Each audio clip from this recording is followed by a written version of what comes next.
Okay, folks, I want to go over this real quick just to give you an update. I got that XI5 trolling motor. It's a 105-pound thrust.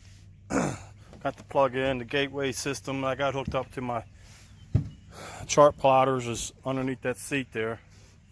And I told you about what I had done was my battery charger, what goes back and charges the AGM battery that also powers my display units.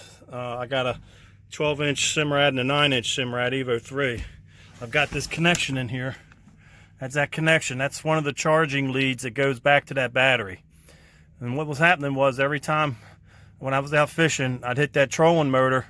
I'd start the trolling motor and I'd get interference in my displays. And what was happening was a current, an electrical current of some kind was traveling back through the lead going back to the AGM batteries, because this is a 2-bank charger, so it charges the battery in the back and it charges one of the three 36-volt system batteries I got hooked up, and I've got two 2-bank chargers that you can see back there. So one bank is charging 2 batteries, the other bank is charging the 3rd battery, and then this lead goes back and charges the 4th battery in the back, which powers my units.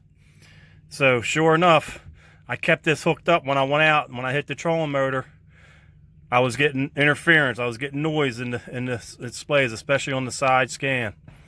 So I kept it running, and as soon as I unplugged these cords, the noise went away. So the electrical interference was coming back through this system and going through the charging cord back here. So if you're running your units on a separate battery and you're charging that battery through one of your charging units, and one of those, and that's also hooked into your trolling motor, and you're getting some noise, do what I did.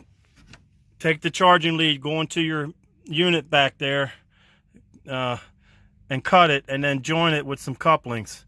So when you're out fishing, you can disconnect it, and then when you're charging the battery, you can connect it up. If you have that issue, it could solve your problems. It may or may not. But that's it. See ya.